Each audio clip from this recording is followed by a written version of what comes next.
పలాస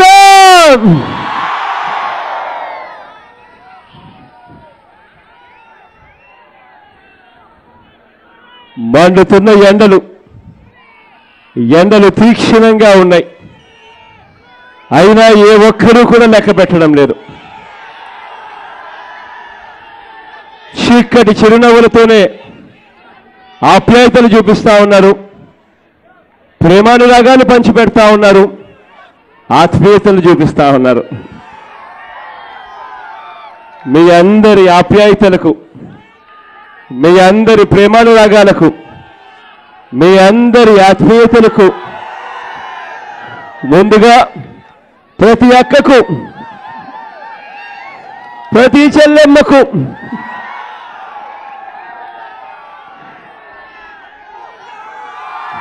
ప్రతి అవ్వకు, ప్రతి తాతకు, ప్రతి సోదరుడికి,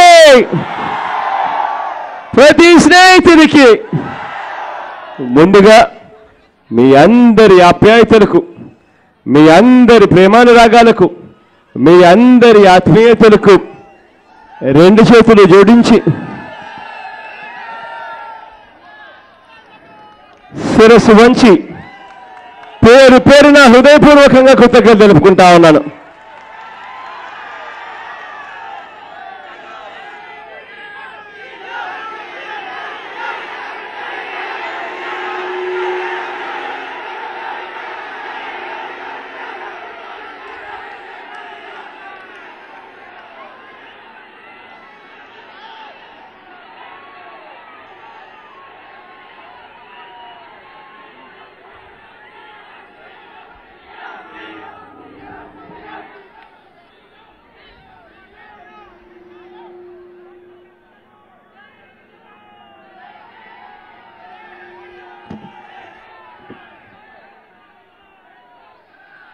పాదయాత్ర చేస్తూ ఉన్నప్పుడు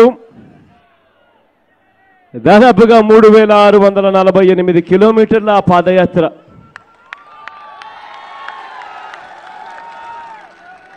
దేవుడి దయతో మీ అందరి చల్లని ఆశీస్సులతో పాదయాత్ర పూర్తి చేయగలిగా. ఆ పాదయాత్ర చేస్తూ ఉన్నప్పుడు, ఈ నియోజకవర్గం గుండా నేను ప్రయాణం చేస్తూ ఉన్నప్పుడు మీరు చెప్పిన కష్టాలను, బాధలను నేను విన్నాను. ఆ రోజు మీరు ఏం చెప్పారు అన్నది నేను విన్నాను. మీ అందరికీ నేను భరోసా ఇచ్చి చెప్తా ఉన్నాను, నేను ఉన్నాను అని మీ అందరికీ భరోసా ఇచ్చి చెప్తా ఉన్నాను. ఆ రోజు మీరు చెప్పిన మాటలు ప్రతిదీ నాకు గుర్తుంది. అన్నా, రాష్ట్రంలోనూ దేశంలోనూ జీఎస్టీ ట్యాక్స్ అంటూ విన్నామన్నా, కానీ ఈ పలాసలో మాత్రం టీఎస్టీ అని చెప్పి తెలుగుదేశం పార్టీ ట్యాక్స్ వేస్తా ఉన్న పరిస్థితిని కూడా మీరు చెప్పినప్పుడు నేను విన్నా. ఏ రకంగా ప్రతి జీడిపప్పు ప్యాకెట్ మీద 10 రూపాయలు ఇక్కడి ఎమ్మెల్యే గారి అల్లుడికి ట్యాక్స్ కడతా ఉన్నారో పరిస్థితిని మీరు చెప్పిన మాటలు విన్నా. వ్యాపారులపై వేధింపులు, వినకపోతే అధికారులతో దాడులు అన్నీ కూడా నేను చూసా, విన్నా. బావనపాడు పోటు గురించి, పోటు వస్తుంది అని చెప్పి ఆనందం కొద్దో గొప్ప ఉన్నా, పోటు వల్ల మాకేమి మేలు జరుగుతుందన్నా అని చెప్పి అంటా ఉన్నా మీ స్వరం నేను విన్నా.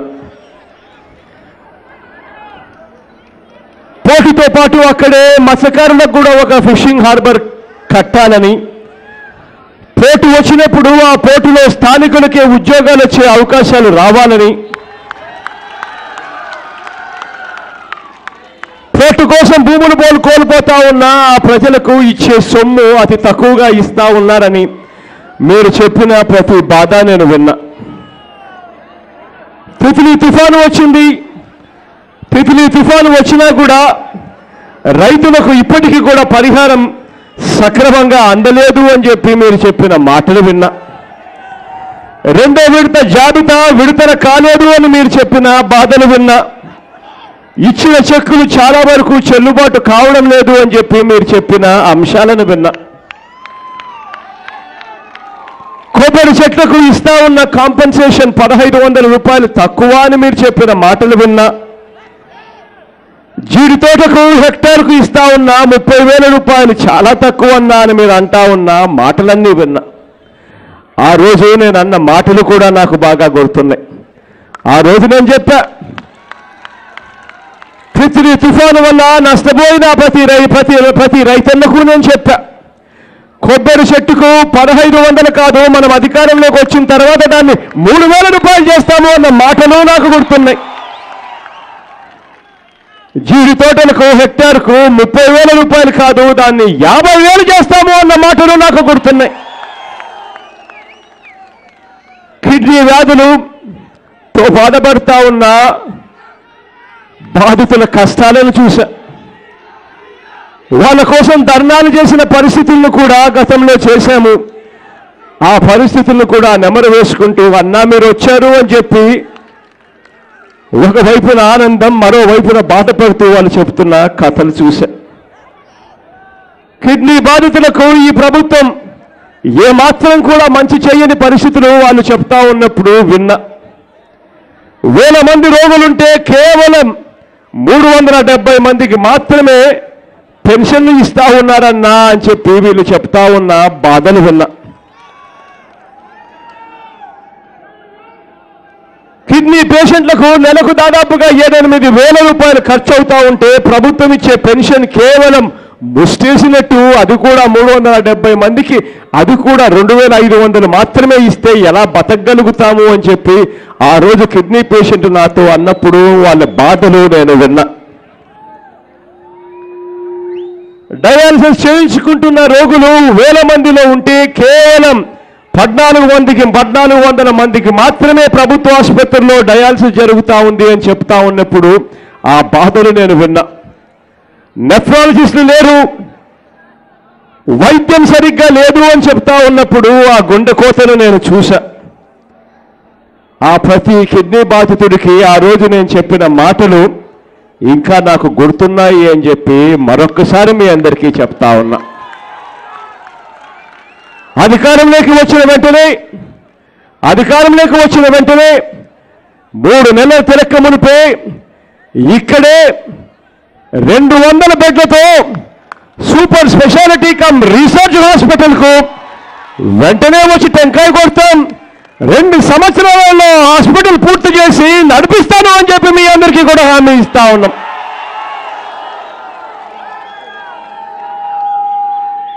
మంచి డాక్టర్లను తీసుకొస్తాము, నెఫ్రాలజిస్టులను అక్కడే తీసుకొస్తాము. తీసుకురావడమే కాకుండా గ్రామాలకు వ్యాధి ప్రారంభ దశలోనే ట్రీట్మెంట్ అందేట్టుగా పరీక్షలు చేస్తాము. పరీక్షలు చేయడమే కాకుండా గ్రామాలకు వెళ్ళే మందులు ఉచితంగా సరఫరా చేయించే కార్యక్రమం కూడా చేస్తాము అని చెప్తా ఉన్నా. అన్ని రకాలుగా తోడుగా ఉంటాము అని చెప్పి మరొకసారి చెబుతూ డయాలసిస్ చేయించుకుంటా ఉన్న ఆ కిడ్నీ రోగులకు తోడుగా ఉంటామని, పెన్షన్ వాళ్లకు 10,000 రూపాయలు ఇస్తాము అని చెప్పి కూడా ఆ రోజు చెప్పిన మాటలు నాకు గుర్తున్నాయి. అసలు ఈ కిడ్నీ రోగాలు ఎందుకు వస్తూ ఉన్నాయి అని అంటే దానికి కారణం మనం తాగే నీళ్ళ క్వాలిటీ బాగలేదు కాబట్టి వస్తూ ఉన్నాయని తెలిసినా కూడా పట్టించుకొని ఈ ప్రభుత్వం తీరును చూశా. ప్రతి ఒక్కరికి నేను ఇవాళ చెప్తా ఉన్నాను, త్రాగడానికి నీళ్ళ క్వాలిటీని మారుస్తాం. త్రాగడానికి రిజర్వాయర్ల గుండా కాలువలు తీసుకొచ్చి కాలువల ద్వారా కాలువల ద్వారా సాగునీరు తాగునీరు ప్రతి ఒక్కరికి అందేట్టుగా చేస్తాము సర్ఫేస్ వాటర్ ద్వారా అని చెప్తా ఉన్నా. ఇవన్నీ కూడా నేను చెప్పిన ప్రతి మాట నాకు గుర్తుంది పాదయాత్రలో. ఇవాళ ఒక్కసారి ఆలోచన చేయమని అడుగుతా ఉన్నా. 5 సంవత్సరాలు చంద్రబాబు నాయుడు గారి పాలన చూశారు కాబట్టి మరో 20 రోజుల లోపే ఎన్నికలు జరగబోతా ఉన్నాయి కాబట్టి ఒక్కసారి ఆలోచన చేయమని అడుగుతా ఉన్నా. అసలు అభివృద్ధి అంటే ఏమిటి అన్నది ఒక్కసారి ఆలోచన చేయమని అడుగుతా ఉన్నా. ఈ పెద్ద మనిషి చంద్రబాబు నాయుడు గారు నోరు తెరిస్తే నేను విపరీతంగా అభివృద్ధి చేశాను అని అంటాడు. కానీ నాకు తెలిసిన అభివృద్ధి, మీకు తెలిసిన అభివృద్ధి ఏమిటి అని నేను అడుగుతా ఉన్నా. అభివృద్ధి, నాకు తెలిసిన అభివృద్ధి, మీకు తెలిసిన అభివృద్ధి ఏమిటి అని అంటే నిన్నటి కన్నా ఈ రోజు బాగుండడం అభివృద్ధి అని చెప్పి నేను నమ్ముతాను, మీరు కూడా అదే నమ్ముతారు అని చెప్పి నేను అనుకుంటా ఉన్నా. మరి ఇలాంటి పరిస్థితుల్లో నిన్నటి కన్నా ఈరోజు మనం బాగున్నామా అన్నది ఒక్కసారి మీరంతా కూడా ఆలోచన చేయమని కోరుతా ఉన్నా. అడుగుతా ఉన్నా మిమ్మల్ని అందరినీ కూడా నేను ఒక్కసారి మీ గుండెల మీద చేతులు వేసుకొని ఆలోచన చేయమని అడుగుతా ఉన్నా. రైతులకు రుణాలు మాఫీ చేశారా అని అడుగుతా ఉన్నాను. ఎన్నికలప్పుడు చంద్రబాబు నాయుడు గారు చెప్పిన మాట మేరకు రైతులకు 0 వడ్డీ ఇవాళ రైతులకు వస్తా ఉందా అని అడుగుతా ఉన్నాను. మీ అందరినీ కూడా మీ గుండెల మీద చేతులు వేసుకొని ఆలోచన చేయమనని. రైతులకు గిట్టుబాటు ధరలు ఇవాళ వస్తా ఉన్నాయా అని చెప్పి ఒక్కసారి మీ గుండెల మీద చేతులు వేసుకొని ఆలోచన చేయమని అడుగుతా ఉన్నా. 2 చేతులు పైకెత్తి ఇలా ఇలా ఇలా ఇలా ఇలా ఇలా ఇలా ఇలా ఇలా ఇలా ఇలా ఇలా ఇలా ఇలా అక్క చెల్లెమ్మలకు పొదుపు సంఘాల రుణాలు మాఫీ అయ్యాయా అని చెప్పి నేను అడుగుతా ఉన్నాను మీ అందరికీ కూడా. అదే అక్క చెల్లెమ్మలకు 0 వడ్డీకే రుణాలు ఇవాళ వచ్చే పరిస్థితి ఉందా అని అడుగుతా ఉన్నాను. అదే అక్క చెల్లెమ్మలకు నేను ఇవాళ నిరుద్యోగులకు 2000 రూపాయలు భృతి అన్నాడు, ప్రతి ఒక్కరికి ఉద్యోగం అన్నాడు, ఉద్యోగమో ఉపాధో అన్నాడు, ప్రతి ఇంటికి 2000 అన్నాడు, నెలల 2000 అన్నాడు. 60 నెలల కాలంలో 60 నెలలు ఇంటూ 2000 అని అంటే ప్రతి ఇంటికి 1,20,000 రూపాయలు బాకీ పడ్డాడా కాదా అని అడుగుతా ఉన్నాను మీ అందరి తరఫున. ఆ 1,20,000 రూపాయలు మీకు అందాయా అని అడుగుతా ఉన్నాను మీ అందరి సమక్షంలో. బెల్ట్ షాపులు రద్దు అన్నాడు, ఎన్నికల వేళ మొట్టమొదటి సంతకం బెల్ట్ షాపులు రద్దు అని చెప్పి సంతకం చేశాడు. ఇవాళ నేను అడుగుతా ఉన్నా, మీ గ్రామాలలో మందు దొరుకుతా ఉందా లేకపోతే మందు ఏర్లై పారుతా ఉందా అని అడుగుతా ఉన్నాను మిమ్మల్ని అందరినీ కూడా. ఒక్కసారి ఆలోచన చేయమని చెప్పి నేను కోరుతా ఉన్నా. ఈ 5 సంవత్సరాల చంద్రబాబు నాయుడు గారి పాలన మీద చూడమని అడుగుతా ఉన్నా. అభివృద్ధి అంటే ఏమిటి అని అడుగుతా ఉన్నా. ఈ 5 సంవత్సరాలలో చంద్రబాబు నాయుడు గారి పాలనలో మీరంతా సంతోషంగా ఉన్నారా అని చెప్పి ఒక్కసారి ఆలోచన చేయమని కోరుతా ఉన్నా. మీ పిల్లల చదువులు, మీ పిల్లల భవిష్యత్తు గురించి ఇవాళ మీకు భరోసాగా మీరు ఉన్నారా అని అడుగుతా ఉన్నాను మిమ్మల్ని అందరినీ కూడా. మీ పిల్లల చదువులకు మీ అందరి దగ్గర, మీ పిల్లలను చదివించేందుకు మీ అందరి దగ్గర డబ్బులు ఉన్నాయా అని అడుగుతా ఉన్నాను. మీ పిల్లలను చదివించేందుకు ఇవాళ మీరు ఆస్తులు అమ్ముకోకుండా చదివించే పరిస్థితి ఇవాళ మీకు ఉందా అని అడుగుతా ఉన్నాను మిమ్మల్ని అందరినీ కూడా. ఫీజు రీయింబర్స్మెంట్ ద్వారా పెద్ద చదువులు మొత్తం ఫీజులు ప్రభుత్వమే కడుతుంది అని చెప్పి ఆ రోజు ఎన్నికలప్పుడు చెప్పాడు. కేజీ నుంచి పీజీ దాకా పిల్లలను ఉచితంగా చదివిస్తాను అని అన్నాడు. చదువులు ఆ రకంగా జరుగుతూ ఉన్నాయా అని అడుగుతా ఉన్నాను మిమ్మల్ని అందరినీ కూడా. నేను ఆలోచన చేయమని అడుగుతా ఉన్నాను. మీ ఇళ్లల్లో, మీ గ్రామాలలో, పట్టణాలలో చదువుకొని ఉద్యోగం కోసం చూస్తున్న ఆ అక్క చెల్లెమ్మలు ఏమంటున్నారు అని చెప్పి ఒక్కసారి ఆలోచన చేయమని అడుగుతా ఉన్నాను. ఆ రోజు ఎన్నికలప్పుడేమో జాబ్ రావాలంటే బాబు రావాలన్నారు. ఈ రోజు పరిస్థితి నేను అడుగుతా ఉన్నా, జాబు రావాలి అనంటే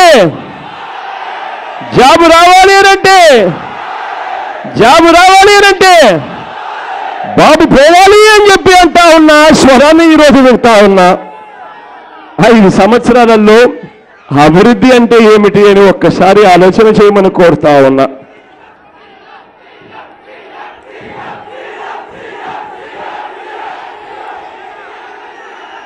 ఈరోజు అడుగుతా ఉన్నా, చంద్రబాబు ప్రభుత్వంలో గత 5 ఏళ్లలో మీ చుట్టూ ఉన్న తమ్ముళ్ళని అడగండి, మీ చుట్టూ ఉన్న చెల్లెలను అడగండి. అమరావతి వెళ్తున్నారా? అమరావతిలో ఉద్యోగాలు ఉన్నాయా? లేక హైదరాబాదు, బెంగళూరు, చెన్నైకి వెళ్తా ఉన్నారా ఉద్యోగాల కోసము అని చెప్పి మీ గ్రామాలలో ఉన్న మీ తమ్ములను అడగండి, మీ చెల్లెమ్మలను అడగండి. ఏ తల్లి, ఏ తండ్రి అయినా తమ పిల్లలను ఎందుకు చదివిస్తారు? ఒక్కసారి ఆలోచన చేయమని అడుగుతా ఉన్నా. ఆ పిల్లలు గొప్పగా చదవాలని, చదివితేనే వాళ్ళు పేదరికం నుంచి బయటకు వస్తారని, ఇప్పుడు ఉన్న పరిస్థితుల నుంచి మెరుగైన కుటుంబం, మెరుగైన పరిస్థితిలోకి వాళ్ళు రావాలి అని చెప్పి, ఆ కుటుంబం పోవాలి అని చదువులు చదివిస్తారు ఏ తల్లి అయినా, ఏ తండ్రి అయినా. కానీ ఇవాళ ఆ పరిస్థితులు ఉన్నాయా అని చెప్పి ఒక్కసారి మీరంతా కూడా ఆలోచన చేయమని అడుగుతా ఉన్నాను. మీ గుండెల మీద మీరు చేతులు వేసుకొని, రాష్ట్రం విడిపోయేటప్పుడు 2014లో చంద్రబాబు నాయుడు గారు ముఖ్యమంత్రి అయ్యేటప్పటికీ ఆ రోజు లెక్కలు తేల్చారు. రాష్ట్రంలో 1,42,000 ప్రభుత్వ ఉద్యోగాలు ఖాళీగా ఉన్నాయని అప్పట్లో కమల్నాథన్ కమిటీ అనే నివేదిక లెక్కలు తేల్చింది. ఆ 1,42,000 ఉద్యోగాలు వస్తాయని, మన పిల్లలు గవర్నమెంట్ ఉద్యోగాలు వస్తాయని చెప్పి ఎదురు చూస్తూ, ఆ ఉద్యోగాలు ఎప్పుడు వస్తాయో, పరీక్షలు ఎప్పుడు రాయాలో అని చెప్పి కోచింగులు తీసుకుంటూ వేల రూపాయలు ఆ కోచింగుల మీద తగలేస్తా ఉన్న పరిస్థితులు ఇవాళ ఉన్నాయి. ఆలోచన చేయమని అడుగుతా ఉన్నా. ఆ 1,42,000 ఉద్యోగాలలో ఇదే పెద్ద మనిషి చంద్రబాబు నాయుడు గారు ఎన్ని ఉద్యోగాలు ఇచ్చాడు అని అడుగుతా ఉన్నాను మీ అందరి తరపున. ఇదే పెద్ద మనిషి ఆ 1,42,000 ఉద్యోగాలు ఇవ్వకపోగా 1,42,000 ఉద్యోగాలకు రిటైర్ అయిన వాళ్ళను కూడా కలుపుకుంటే ఈ 5 సంవత్సరాలలో ఈ 1,42,000 ఉద్యోగాలు, ఖాళీగా ఉన్న ఉద్యోగాలు అక్షరాల 2 లక్షల ఉద్యోగాలకు ఎగబాకిన పరిస్థితి ఇవాళ చూస్తూ ఉన్నాం. 2 లక్షల పైగా ఖాళీలుగా ఉద్యోగాలు ఉన్నా కూడా పట్టించుకోని పరిస్థితి ఇవాళ ఈ రాష్ట్ర ప్రభుత్వం పనితీరుపై చూస్తూ ఉన్నాం. ఒక్కసారి ఆలోచన చేయమని అడుగుతా ఉన్నాం. రాష్ట్రంలో ప్రతి సంవత్సరం 10వ తరగతి పాస్ అయ్యే వాళ్ళు ఎంతోమంది తెలుసా? 5 లక్షల మంది రాష్ట్రంలో ప్రతి సంవత్సరం 10వ తరగతి పాస్ అవుతా ఉన్నారు. ఇంటర్మీడియట్ పాస్ అయ్యే వాళ్ళు ఎంతో తెలుసా? రాష్ట్రంలో 4 లక్షల మంది ప్రతి సంవత్సరం ఇంటర్మీడియట్ పాస్ అవుతా ఉన్నారు. డిగ్రీ ఎంతమంది చదువుతా ఉన్నారో తెలుసా? పాస్ అయ్యి బయటకు వచ్చే వాళ్ళు ఎంతమంది ఉన్నారో తెలుసా? 1,80,000 మంది ప్రతి సంవత్సరం డిగ్రీ పుచ్చుకొని బయటికి వస్తూ ఉన్నారు, పాస్ అయి ఉద్యోగాల కోసం ఎత్తుక్కుంటూ. పీజీ చదువులు చదువుకొని 1,00,000 మందికి పైగా ప్రతి సంవత్సరం పీజీ చదువులు చదువుకొని బయటకు వస్తూ ఉన్నారు. వీళ్ళందరూ కూడా చూసేది ఏమిటి అంటే ఉద్యోగాల కోసం చూస్తూ ఉన్నారు. ఇవాళ రాష్ట్ర ప్రభుత్వం ఇన్ని లక్షల మంది ప్రతి సంవత్సరం బయటకు వస్తూ ఉన్నా కూడా ఉద్యోగాలు ఇవ్వాల్సింది పోయి ఆ ఉద్యోగాలను తాకట్టు పెడతా ఉన్న పరిస్థితి ఇవాళ రాష్ట్రంలో చూస్తూ ఉన్నాము. 2 లక్షల పైచిలకు ఉద్యోగాలు ఖాళీగా ఉన్నా కనీసం వాటిని నింపాలి అన్న ఆలోచన చేయని ప్రభుత్వం ఇవాళ చూస్తూ ఉన్నాం. రాష్ట్రంలో 1,70,00,000 ఇళ్లున్నాయి. రాష్ట్రంలో 1,70,00,000 ఇళ్లులుంటే ఈ పెద్ద మనిషి చంద్రబాబు నాయుడు గారు ఎన్నికలప్పుడేమో ప్రతి ఇంటికి 2,000 ఇస్తానన్నాడు. ఆ 1,70,00,000 ఇళ్లకు నెలగలా 2,000 ఇస్తానన్ను అని అన్నాడు. ఆ 2,000 గత దేవుడెరుగు. కాస్తో కూస్తో ఉద్యోగాలు వచ్చే అవకాశం ఉన్న ఆ ప్రత్యేక హోదా అన్నను కూడా తాకట్టు పెట్టిన పరిస్థితులు ఇవాళ రాష్ట్రంలో కనిపించడం లేదా అని అడుగుతా ఉన్నాను. ఇదే చంద్రబాబు నాయుడు గారు పరిపాలనలో ఒక్కసారి గమనించమని అడుగుతా ఉన్నా. నిరుద్యోగుల పరిస్థితి ఇవాళ ఎలా ఉందో ఒక్కసారి చూడమని అడుగుతా ఉన్నా. నా 3,648 కిలోమీటర్ల పాదయాత్రలో చదువులు చదివించలేని ఆ తల్లిదండ్రుల పరిస్థితిని చూశా. చదువుల కోసం అప్పుల పాలై ఆస్తులు అమ్ముకుంటా ఉన్న ఆ తల్లిదండ్రులను చూశా. ఆ చదువులు అయిపోయిన తర్వాత డిగ్రీ చేత పుచ్చుకొని ఉద్యోగాల కోసం వెతుకుతా ఉన్న ఆ పిల్లల్ని చూశా. వీరందరి బాధలను నేను విన్నాను, నేను చూశాను. మీ అందరికీ నేను ఇవాళ చెప్తా ఉన్నాను, మీ బాధలు నేను విన్నాను, మీ బాధలు నేను చూశాను. మీ అందరికీ నేను ఇవాళ భరోసా ఇస్తా ఉన్నాను. నేను ఉన్నాను అని మీ అందరికీ నేను భరోసా ఇస్తా ఉన్నాను ఇవాళ అని చెప్తా ఉన్నా. రేపొద్దున దేవుడు ఆశీర్వదించి మీ అందరి చల్లని దీవెనలతో రేపొద్దున మనందరి ప్రభుత్వం అధికారంలోకి వచ్చిన తర్వాత ఈరోజు నేను మీ అందరికీ కూడా భరోసా ఇస్తూ ఉద్యోగాల కోసం, చదువుల కోసం అవస్థలు పడతా ఉన్న ప్రతి తల్లికి, ప్రతి తండ్రికి నేను ఇవాళ హామీ ఇస్తా ఉన్నా. ప్రతి తల్లి తండ్రి చదువుకునే దానికోసం మొట్టమొదటి అడుగు వేసే ఆ ప్రతి పిల్లాడి కోసము చెప్తా ఉన్నా. ప్రతి తల్లి తండ్రికి నేను చెప్తా ఉన్నా, మీ పిల్లాడిని మీరు ఇంజనీరింగ్ చదివిస్తారు, డాక్టర్ చదివిస్తారు, కలెక్టర్ వంటి ఏ చదువులు చదివిస్తారో మీ ఇష్టం, మీరు చదివించండి. ఎన్ని లక్షలు ఖర్చు అయినా పర్వాలేదు, దగ్గరుండి నేను చదివిస్తాను, ఒక్క రూపాయి కూడా మీకు ఖర్చు లేకుండా అని ప్రతి తల్లికి తండ్రికి చెప్తా ఉన్నా. అంతేకాదు, ఆ ప్రతి తల్లికి ప్రతి తండ్రికి నేను ఇవాళ ఇంకొకటి కూడా చెప్తా ఉన్నా. మీ చదువులే కాదు, ఉద్యోగాల కోసం మన ప్రభుత్వం అధికారంలోకి వచ్చిన తర్వాత మనం ఏం చేయబోతా ఉన్నాము అన్న విషయాల మీద ఈరోజు ఈ మీటింగులో కాసేపు నేను మీ అందరికీ కూడా చెబుతాను. రేపొద్దున దేవుడు ఆశీర్వదించి మీ అందరి చల్లని దీవెనలతో రేపొద్దున మనందరి ప్రభుత్వం అధికారంలోకి వచ్చిన తర్వాత మనం చేయబోయే మొట్టమొదటి పని ఏమిటో తెలుసా? మొట్టమొదటి పని, రాష్ట్ర పరిధిలో ఖాళీగా ఉన్న దాదాపుగా 2,30,000 ఉద్యోగాలు ఏదైతే ఖాళీగా ఉన్నాయో అవన్నీ కూడా మొత్తం భర్తీ చేసే కార్యక్రమం చేస్తాను మొట్టమొదటిగా అని చెప్తా ఉన్నాను. అంతేకాదు, ప్రతి సంవత్సరం జనవరి 1వ తేదీ వచ్చేసరికి నోటిఫికేషన్లు జారీ చేస్తాము, నోటిఫికేషన్ల కొరకు క్యాలెండర్ కూడా జారీ చేస్తాము అని చెప్పి మీ అందరికీ కూడా హామీ ఇస్తా ఉన్నా. అంతేకాదు, ఉద్యోగాలు తేవడం కోసం, ఉద్యోగాలు రావడం కోసం మనం చేయబోయే ఇంకొక విప్లవాత్మక మార్పు ఏమిటో తెలుసా? ఆ విప్లవాత్మక మార్పు, ఇవాళ మనకు పోర్టులు వస్తూ ఉన్నాయి. ఇవాళ మనము పరిశ్రమలు రావాలి అని చెప్పి మనం భూములు ఇస్తాం, ఎదురు చూస్తాం. కానీ ఆ పరిశ్రమలు, ఆ పోర్టుల ద్వారానో, ఆ పోర్టులు వచ్చినా, ఆ పరిశ్రమలు వచ్చినా మనకు ఉద్యోగాలు వస్తూ ఉన్నాయా లేదా అని చూస్తే మన వాళ్ళకు ఉద్యోగాలు రావడం లేదు. ఎక్కడో వేరే రాష్ట్రాల్లో ఉన్న వాళ్ళందరికీ ఉద్యోగాలు వచ్చే పరిస్థితి ఇవాళ కనిపిస్తూ ఉన్నాయి. ఇది పూర్తిగా మార్చేస్తాము అని చెప్పి మీ అందరికీ నేను ఇవాళ హామీ ఇస్తా ఉన్నా. రేపొద్దున దేవుడు ఆశీర్వదించి మనందరి ప్రభుత్వం అధికారంలోకి వచ్చిన వెంటనే మొట్టమొదట శాసనసభలోనే ఒక చట్టాన్ని తీసుకొస్తాం. ఆ చట్టం 75% ఉద్యోగాలు పూర్తిగా లోకల్ వాళ్ళకే ఇవ్వాలి అని చెప్పి చట్టాన్ని తీసుకొస్తాం. దానివల్ల వచ్చే పరిశ్రమలే కాదు, ఉన్న పరిశ్రమలన్నీ కూడా ఖచ్చితంగా ఈ చట్టాన్ని అమలు చేయాల్సి వస్తుంది. 75% ఉద్యోగాలు ఖచ్చితంగా స్థానికులకే వచ్చేలా చట్టం తీసుకొస్తామని మీ అందరికీ కూడా హామీ ఇచ్చి చెప్తా ఉన్నా. ఇంతేకాదు గవర్నమెంట్లో కాంట్రాక్టుకు తీసుకునే సర్వీసులు చాలా ఉన్నాయి. ఇవాళ ఆర్టీసీ బస్సులే తీసుకోండి. ఆర్టీసీ బస్సులన్నీ ఇవాళ ఎవరు నడుపుతున్నారో తెలుసా? కాంట్రాక్టులకు ఇస్తున్నారు. ఆ కాంట్రాక్టులన్నీ ఎవరు నడుపుతున్నారో తెలుసా? చంద్రబాబు నాయుడు గారి పార్టీకి చెందిన ఎంపీలు, జేసీ బ్రదర్సు, కాసినేని, ఇటువంటి వాళ్ళందరికీ ఇస్తా ఉన్నారు. ఇవన్నీ కూడా మార్చేస్తామని చెప్తా ఉన్నాం. గవర్నమెంట్ తీసుకునే కాంట్రాక్టు పనులు, అవి ఏపీఎస్ ఆర్టీసీ బస్సులు కావచ్చు, గవర్నమెంట్ అద్దెకు తీసుకునే కార్లు కావచ్చు, ప్రతి కాంట్రాక్ట్లోనూ తీసుకోవచ్చు. వీటి అన్నింటినీ కూడా నిరుద్యోగులకే ఇచ్చేట్టుగా చేస్తాను అని చెప్పి మీ అందరికీ కూడా హామీ ఇస్తా ఉన్నా. అంతేకాదు, ఈ కాంట్రాక్ట్లన్నీ నిరుద్యోగులకే ఇవ్వడమే కాదు, ఆ నిరుద్యోగులకు పెట్టుబడి కోసం సబ్సిడీలు కూడా ఇచ్చి వాళ్ళందరినీ కూడా కాంట్రాక్ట్లలో వాళ్ళందరినీ కూడా తీసుకొస్తామని అంటా ఉన్నాం. అంతేకాదు, ఇంకొక అడుగు ముందుకు వేస్తా ఉన్నాం.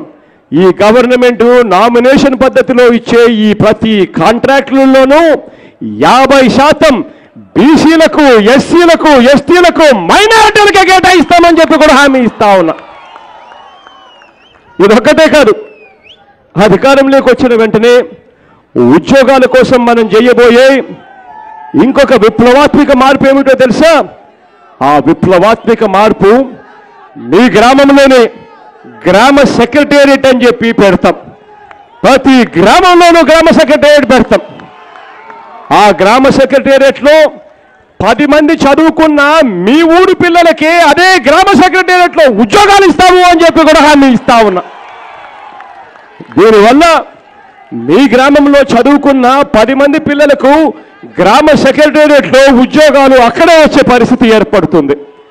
అదొక్కటే కాదు, గ్రామ సెక్రటేరియట్ ద్వారా 10 మందికి అక్కడే ఉద్యోగాలు ఇవ్వడమే కాదు, ఇంకా ఒక్కడుగు ముందుకు వేస్తాం. ఒక్కడుగు ముందుకు వేసి గ్రామంలో ఉన్న ప్రతి 50 ఇళ్లకు ఒక గ్రామ వాలంటీర్ను కూడా నియమిస్తాం. ఆ గ్రామ వాలంటీర్కు 5,000 రూపాయల గౌరవ వేతనం కూడా ఇస్తాము అని చెప్తా ఉన్నా. గ్రామాలలో చదువుకున్న పిల్లలందరికీ కూడా సేవా దృక్పథం ఉన్న ప్రతి పాపకు, ప్రతి యువకుడికి కూడా ఉద్యోగాలు ఇస్తాం. ఆ 5,000 రూపాయలు గౌరవ వేతనం ఇస్తాం. వాళ్లకు వేరే చోట ఇంతకన్నా మెరుగైన ఉద్యోగం వచ్చేదాకా వాళ్ళంతా కూడా గ్రామంలో సేవా దృక్పథంతో 5,000 రూపాయల గౌరవ వేతనంతో వాళ్ళు సేవా కార్యక్రమాలు గ్రామంలో చేయొచ్చు. ఈ 50 ఇళ్లకు ఒక గ్రామ వాలంటీర్గా ఎవరినైతే మనం నియమిస్తామో ఆ గ్రామ వాలంటీరు అదే గ్రామంలో ఉన్న గ్రామ సెక్రటేరియట్తో అనుసంధానమై పనిచేస్తారు. అనుసంధానమై పనిచేసి ప్రతి గవర్నమెంట్ పథకము, ఫీజు రీయింబర్స్మెంట్ కానివ్వండి, ఆరోగ్యశ్రీ కానివ్వండి, ఇల్లు కానివ్వండి, రేషన్ కానివ్వండి, పెన్షన్ కానివ్వండి, చివరికి నవరత్నాల్లో మనం చెప్పిన ప్రతి పథకము కానివ్వండి, ఆ ప్రతి పథకము ఈ గ్రామ 50 ఇళ్లకు మనం నియమించే ఈ ప్రతి గ్రామ వాలంటీరు గ్రామ సెక్రటేరియట్తో అనుసంధానమై ప్రతి పథకము డోర్ డెలివరీ చేస్తాడని చెప్పి మీ అందరికీ కూడా హామీ ఇస్తా ఉన్నా. ఏ గవర్నమెంట్ పథకం కోసం, ఏ పెన్షన్ కోసము, ఏ రేషన్ కార్డు కోసము, ఏ ఇల్లు కోసము, ఏ నవరత్నాల్లో చెప్పిన ఏ పథకం కోసమో ఎవరికి లంచాలు ఇవ్వాల్సిన పని లేదు. ప్రతి పథకం నేరుగా మీ ఇంటి దగ్గరికి వచ్చి మీ తలుపులు తట్టి రూపాయి లంచం లేకుండా మీ చేతుల్లో పెట్టిపోతారు అని చెప్పి హామీ ఇస్తా ఉన్నా. ఏ దానికోసం గ్రామ సెక్రటేరియట్లో మీరు అప్లికేషన్ పెట్టుకున్నా 72 గంటల్లోనే దానికి పరిష్కారం అయ్యేట్టుగా కూడా మార్గాలు చూపిస్తాను అని చెప్పి కూడా మీ అందరికీ హామీ ఇస్తా ఉన్నా. అంతేకాదు ప్రత్యేక హోదా సాధన, ప్రత్యేక హోదాను తాకట్టు పెట్టిన పరిస్థితులు మనం చూస్తూ ఉన్నాం. ప్రత్యేక హోదా వస్తేనే పరిశ్రమలు, హోటళ్ళు, హాస్పిటళ్ళు ఇవన్నీ కూడా మన రాష్ట్రానికి ఇంపుడుదెప్పుడుగా మన రాష్ట్రానికి వస్తాయి. కారణం ఏంటంటే ప్రత్యేక హోదా ఉంటేనే హాస్పిటళ్లలో హాస్పిటల్ కట్టేవాడైనా, హోటల్ కట్టేవాడైనా, లేకపోతే ఫ్యాక్టరీ పెట్టేవాడైనా ముందుకెందుకు వస్తాడు అని అంటే ఇన్కమ్ ట్యాక్స్ కట్టాల్సిన పనుల, జిఎస్టీ కట్టాల్సిన పనుల, ఇటువంటి ప్రత్యేకమైన రాయితీలు ఉంటేనే ఎవడైనా పరిశ్రమలు పెట్టడానికి, హాస్పిటళ్లు కట్టడానికి, హోటళ్లు కట్టడానికి ముందుకు వస్తారు. అటువంటి ప్రత్యేక హోదాను తాకట్టు పెట్టిన పరిస్థితిని ఇవాళ చూస్తూ ఉన్నాం. ఈ పరిస్థితిని పూర్తిగా దేవుడు దయతో మార్చి ప్రత్యేక హోదాను కూడా సాధిద్దాము అని చెప్పి మీ అందరి తరపున నేను గట్టిగా ప్రయత్నం చేస్తానని చెప్తా ఉన్నాను. జిల్లాలో పరిశ్రమల కోసం, జిల్లాలో పరిశ్రమలు రావాలి, జిల్లాలో పరిశ్రమల కోసం ఆ పరిశ్రమలకు అనుకూలంగా ఉండే పని అలవాట్లను, పనితీరును, పని సర్టిఫికెట్లను మన గ్రామంలో ఉన్న, మన జిల్లాలో ఉన్న మన పిల్లలకు రావాలి. ఆ స్కిల్స్ డెవలప్ చేసేందుకు ప్రతి జిల్లాలోనూ ఆ జిల్లాలో ఉన్న పరిశ్రమలకు అనుకూలంగా స్కిల్స్ డెవలప్ చేసేందుకు స్కిల్ డెవలప్మెంట్ సెంటర్లు కూడా పెట్టి ప్రతి పిల్లాడికి తోడుగా ఉంటామని చెప్పి కూడా హామీ ఇస్తా ఉన్నా. ఇవి పిల్లల ఉద్యోగాల కోసం ఇవన్నీ చేస్తే మెరుగైన జీవితాలు వస్తాయని, చదువుల దగ్గర నుంచి పిల్లల ఉద్యోగాల వరకు కూడా ప్రతి పేదవాడికి అండ దొరుకుతుందని, తోడు దొరుకుతుందని నేను గట్టిగా నమ్మి నవరత్నాల్లో ఇది చేస్తాము అని చెప్పి ఒక నవరత్నంలో ఈ విషయాలన్నీ కూడా నేను చెప్పా. నవరత్నాల్లో మిగిలిన అన్ని విషయాలను కూడా చెప్పా. రాబోయే రోజుల్లో మీరంతా కూడా ఆలోచన చేయమని అడుగుతా ఉన్నా. మన జీవితాలు బాగుపడాలి అని అంటే నేను గట్టిగా నమ్ముతా ఉన్న విషయం, నవరత్నాలు ప్రతి ఇంటికి పోవాలి.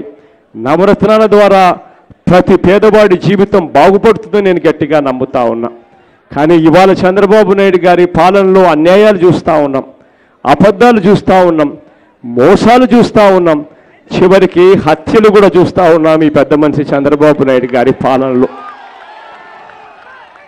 వీళ్ళే హత్యలు చేస్తారు, వీళ్ళ పోలీసుల చేత ఎంక్వైరీ కూడా చేస్తారు, వీళ్ళకి నచ్చినట్టుగా ఎవరిని కావాలంటే వాళ్ళని ఇరికిచ్చే కార్యక్రమము చేస్తారు. ఆ తర్వాత వక్రీకరించి రాయడం కోసం వీళ్ళకే పేపర్లు ఉన్నాయి, వీళ్ళకే టీవీలు ఉన్నాయి, వాటిని వాడుకుంటారు. రాష్ట్రంలో జరుగుతూ ఉన్న అన్యాయమైన పాలన చూస్తూ ఉన్నాం. రాష్ట్రంలో ఇవాళ చంద్రబాబు నాయుడు గారు తన 5 సంవత్సరాల పాలన మీద ఓట్లు అడగలేకపోతా ఉన్నాడు. కాబట్టి చంద్రబాబు నాయుడు గారు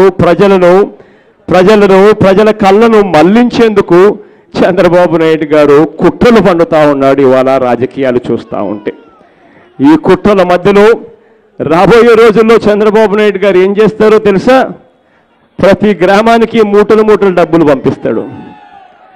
ప్రతి చేతిలోనూ 3,000 రూపాయలు డబ్బులు పెట్టి ప్రభావితం చేసేందుకు ప్రయత్నం చేస్తాడు. మీ అందరితో నేను ఇవాళ కోరేది ఒకటే, గ్రామంలో ఉన్న ప్రతి అక్క దగ్గరికి వెళ్ళండి, గ్రామంలో ఉన్న ప్రతి చెల్లెమ్మ దగ్గరికి వెళ్ళండి, గ్రామంలో ఉన్న ప్రతి అవ్వ దగ్గరికి, ప్రతి తాత దగ్గరికి వెళ్ళండి, ప్రతి అన్న దగ్గరికి వెళ్ళండి. వెళ్ళి ఆ అక్కకు చెప్పండి, అక్క చంద్రబాబు ఇచ్చే 3,000 రూపాయలకు మోసపోవద్దక్క, 20 రోజులు ఓపిక పట్టక్క, మనందరి ప్రభుత్వం అధికారంలోకి తెచ్చుకుందాం, అన్నను ముఖ్యమంత్రిగా చేసుకుందాం అక్క అని చెప్పి ప్రతి అక్కకు చెప్పండి. ఆ ప్రతి అక్కకు చెప్పండి, అక్క అన్న ముఖ్యమంత్రి అయిన తర్వాత మన పిల్లలను కేవలం మనం బడులకు పంపిస్తే చాలు, బడికి పంపించినందుకు సంవత్సరానికి అన్న 15,000 రూపాయలు మన చేతుల్లో పెడతాడు అని ప్రతి అక్కకు చెప్పండి. ప్రతి అక్కకు చెప్పండి, ప్రతి చెల్లెమ్మకు చెప్పండి, బాబు ఇచ్చే చంద్రబాబు ఇచ్చే 3,000 రూపాయలకు మోసపోవద్దక్క. ఈరోజు మన పిల్లలను మనం ఆస్తులు అమ్ముకుంటే కానీ ఇంజనీర్లుగా చదివించలేకపోతా ఉన్నాం, డాక్టర్లు చేయలేకపోతా ఉన్నాం. మన పేదరికం నుంచి మనం బయటకు వచ్చే పరిస్థితి ఇవాళ ఎక్కడ కనిపించడం లేదక్క. చంద్రబాబు ఇచ్చే 3,000 రూపాయలకు మోసపోవద్దక్క, 20 రోజులు ఓపిక పట్టక్క, అన్నను ముఖ్యమంత్రిగా చేసుకుందాం, ఆ తర్వాత ఎన్ని లక్షలు ఖర్చైనా అన్న చదివిస్తాడక్క మన పిల్లలను ఇంజనీర్లుగాను డాక్టర్లుగాను అని ప్రతి ఇంటికి వెళ్ళి చెప్పండి, ప్రతి అక్కకు చెప్పండి, ప్రతి అక్కకు చెప్పండి, ప్రతి చెల్లెమ్మకు చెప్పండి, పొదుపు సంఘాల్లో ఉన్న ఆ ప్రతి అక్కకు చెప్పండి, అక్క చంద్రబాబు ఇచ్చే 3,000 రూపాయలకు మోసపోవద్దక్క, 20 రోజులు ఓపిక పట్టక్క, అన్నను ముఖ్యమంత్రిగా చేసుకుందాం, ఆ తర్వాత పొదుపు సంఘాల్లో ఉన్న అక్క చెల్లెమ్మలందరికీ కూడా ఎన్నికల నాటి వరకు ఎంతైతే రుణాలు ఉంటాయో ఆ మొత్తం రుణాలంతా కూడా 4 దఫాల్లో నేరుగా అక్క చెల్లెమ్మల చేతులకి అందిస్తాడు అని ప్రతి అక్కకు చెప్పండి, ప్రతి చెల్లెమ్మకు చెప్పండి. అంతేకాదు ఆ ప్రతి అక్కకు, ఆ ప్రతి చెల్లెమ్మకు ఇంకొక మాట కూడా చెప్పండి, అక్క చంద్రబాబు ఇచ్చే 3,000 రూపాయలకు మోసపోవద్దక్క, ఈరోజు మనకు బ్యాంకులు 0 వడ్డీలకు డబ్బులు ఇవ్వడం లేదు, మనకి ఇవాళ 0 వడ్డీకి డబ్బులు ఇవ్వని పరిస్థితి ఇవాళ బ్యాంకుల్లో కనిపిస్తుంది. ఈ పరిస్థితి మారాలి అని అంటే అన్నను ముఖ్యమంత్రిగా చేసుకుందాం, అన్న ముఖ్యమంత్రి అయిన తర్వాత మళ్ళీ 0 వడ్డీకే రుణాలు ఇప్పించే కార్యక్రమం చేస్తాడు, ప్రతి అక్కను చెల్లెమ్మను అన్న లక్షాధికారిగా చేస్తాడు అని చెప్పి ప్రతి అక్కకు చెప్పండి, ప్రతి చెల్లెమ్మకు చెప్పండి. చంద్రబాబు ఇచ్చే 3,000 రూపాయలకు మోసపోవద్దక్క అని చెప్పి ప్రతి అక్కకు చెప్పండి, ప్రతి చెల్లెమ్మకు చెప్పండి. 45 సంవత్సరాల నుంచి 60 సంవత్సరాల వయసులో ఉన్న పేదరికంలో ఉండి అల్లాడుతూ ఉన్న ఆ బీసీ అక్కలకు చెప్పండి, ఆ ఎస్సీ అక్కలకు చెప్పండి, ఆ ఎస్టీ అక్కలకు చెప్పండి, ఆ మైనారిటీ అక్కలకు చెప్పండి, అక్క చంద్రబాబు నాయుడు ఇచ్చే 3,000 రూపాయలకు మోసపోవద్దక్క, 20 రోజులు ఓపిక పడదామక్క, అన్నను ముఖ్యమంత్రిగా చేసుకుందామక్క, ఆ తర్వాత 45 సంవత్సరాల నుంచి 60 సంవత్సరాల మధ్యలో వయసులో ఉన్న ఆ ప్రతి అక్కకు అన్న ముఖ్యమంత్రి అయిన తర్వాత వైఎస్ఆర్ చేయూత అన్న పథకాన్ని తీసుకొస్తా ఉన్నాడు. ప్రతి అక్క చేతిలోనూ 75,000 రూపాయలు పెట్టబోతా ఉన్నాడు అన్న 4 దఫాల్లో అని చెప్పి ప్రతి అక్కకు చెప్పండి, ప్రతి చెల్లెమ్మకు చెప్పండి, అక్కలకు చెప్పండి, చెల్లెమ్మలకు చెప్పండి. వాళ్ళను లక్షాధికారిగా చెయ్యాలి అన్న దృఢంతో వస్తా ఉన్నాడు అన్న. రాజన్న రాజ్యంలో అక్క చెల్లెమ్మలకు మంచి రోజులు చూశాం, మళ్ళీ ఆ రోజులు రాజన్న కొడుకు జగనన్న రాజ్యంలోనే చూస్తాము అని చెప్పి ప్రతి అక్కకు చెప్పండి, ప్రతి చెల్లెమ్మకు చెప్పండి. గ్రామాలలో ఉన్న ప్రతి రైతన్నకు చెప్పండి, అన్న 5 సంవత్సరాలు చంద్రబాబు నాయుడు గారి పాలన చూశాం, రుణాలు మాఫీ చేస్తానన్నాడు, మోసం చేశాడు, 0 వడ్డీకే రుణాలు ఇస్తానన్నాడు, అది మోసం చేశాడు, 5 సంవత్సరాలుగా గిట్టుబాటు ధరలు లేవు, అల్లాడుతూ ఉన్నామన్నా అని ప్రతి రైతన్నకు చెప్పండి. చంద్రబాబు ఇచ్చే 3,000 రూపాయలకు మోసపోవద్దన్నా, అన్నను ముఖ్యమంత్రి చేసుకుందామన్నా, ఆ తర్వాత అన్న వ్యవసాయానికి పెట్టుబడి కోసం ఏ రైతన్నా కూడా అవస్థ పడకుండా మే మాసం వచ్చేసరికి అన్న సంవత్సరానికి 12,500 రూపాయలు ప్రతి రైతన్న చేతిలోనే పెడతాడు, పెట్టుబడి కోసం ఉచితంగా పెడతాడు. అన్న 50,000 రూపాయలు ఇస్తాడు రైతన్న కోసము అని చెప్పి, పెట్టుబడి కోసము అని చెప్పి ప్రతి రైతన్నకు చెప్పండి. ఆ రైతన్నకు చెప్పండి, అన్న ముఖ్యమంత్రి చేసుకుందాం, అన్న పాలనలో గిట్టుబాటు ధరలకు గ్యారంటీ ఇస్తాడన్నా అని చెప్పి ప్రతి రైతన్నకు చెప్పండి. గ్రామాలలో ఉన్న ప్రతి అవ్వ దగ్గరికి వెళ్ళండి, ప్రతి తాత దగ్గరికి వెళ్ళి అడగండి, అవ్వ తాత 3 నెలల కిందట మీ పెన్షన్ ఎంత వచ్చేది అని ఆ అవ్వల్ని అడగండి. ఆ అవ్వ మీతో అంటుంది, ఇలా అంటుంది, వచ్చేది కాదు అని. లేకపోతే ఆ అవ్వ అంటుంది, ఇలా 1000 రూపాయలు అని చెప్పి ఇలా చెయ్యి చూపిస్తుంది. అప్పుడు ఆ అవ్వని అడగండి, అప్పుడు ఆ తాతని అడగండి, అవ్వ ఇదే ఎన్నికలు రాకపోయి ఉంటే, ఇదే జగనన్న 2000 ఇస్తానని చెప్పకపోయిందంటే ఈ చంద్రబాబు 2000 రూపాయలు ఇచ్చేవాడేనా అని చెప్పి ప్రతి అవ్వను అడగండి, ప్రతి తాతను అడగండి. ఆ ప్రతి అవ్వకు చెప్పండి, ఆ ప్రతి తాతకు చెప్పండి, 20 రోజులు ఓపిక పట్టవా, అన్నను ముఖ్యమంత్రి చేసుకుందాం, చంద్రబాబు నాయుడు గారు మోసాలకు మోసపోవద్దు, ఆ తర్వాత పెన్షన్ అన్న 3,000కు పెంచుకుంటూ పోతాడు అని చెప్పి ప్రతి అవ్వకు చెప్పండి, ప్రతి తాతకు చెప్పండి. అన్నను ముఖ్యమంత్రిగా చేసుకుందాం, పరిస్థితులు మార్చుకుందాం, నవరత్నాలతో ప్రతి పేదవాడికి మంచి జరుగుతుంది అని చెప్పి గట్టిగా నమ్ముతున్నాను. కాబట్టి ఇవన్నీ నేను ప్రతి ఇంటికి తీసుకొని పోమని మిమ్మల్ని అందరినీ కూడా కోరుతా ఉన్నా. వైఎస్ఆర్ కాంగ్రెస్ పార్టీని ఆశీర్వదించమని కోరుతా ఉన్నాను. అప్పలరాజు మీ అందరికీ పరిచయస్తుడు, డాక్టరు, యువకుడు, ఉత్సాహవంతుడు, మంచివాడు, మీ అందరి చల్లని దీవెనలు, మీ అందరి చల్లని ఆశీస్సులు అప్పలరాజుపై ఉంచవలసిందిగా కోరుతా ఉన్నా. అదే రకంగా ఎంపీ అభ్యర్థిగా మన పార్టీ తరఫున శ్రీనుని నిలబెడతా ఉన్నాము. శ్రీను కూడా మంచివాడు, యువకుడు, ఉత్సాహవంతుడు. తనపై కూడా మీ చల్లని దీవెనలు, మీ చల్లని ఆశీస్సులు తనపై కూడా ఉంచవలసిందిగా, వైఎస్ఆర్ కాంగ్రెస్ పార్టీకి సంపూర్ణంగా ఓటు వేసి గెలిపించవలసిందిగా సవినయంగా 2 చేతులు ఎత్తి పేరు పేరున ప్రార్థిస్తా ఉన్నాను.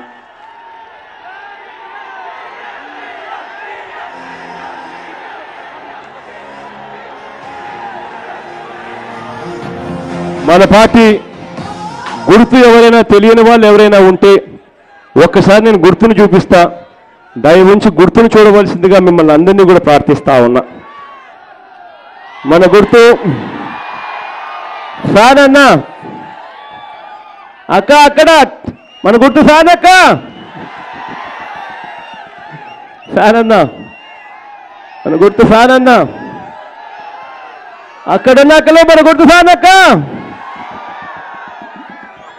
ఫ్యాన్ అమ్మ, మన గుర్తు ఫ్యాన్ అమ్మ, అమ్మా ఫ్యాన్ అమ్మా, ఇక్కడమ్మ ఫ్యాన్ అమ్మ, ఫ్యాన్ అమ్మ, ఫ్యాన్ అక్క, ఫ్యాన్ అక్క, గుర్తు ఫ్యాన్ అక్క, అవా గుర్తు ఫ్యాన్ అవా, మర్చిపోకుండావా ముగ్గురవలు ఫ్యాన్ అవా, ఫ్యాన్ అన్న, ఫ్యాన్ తల్లి, ఫ్యాన్ అన్న, ఫ్యాన్ అమ్మ, అవా ఫ్యాన్ అవా, కళ్ళజోడు పెట్టుకున్నావా, మర్చిపోకుండావా ఫ్యాన్ అన్న, ఫ్యాన్ అన్న. మండుతున్న ఎండను ఖాతరు చేయకుండా చెరగని చిరునవ్వులతోనే ఆప్యాయతలు చూపినందుకు మరొకసారి పేరు పేరున హృదయపూర్వకంగా కృతజ్ఞత తెలుపుకుంటూ సెలవు తీసుకుంటా ఉన్నాను.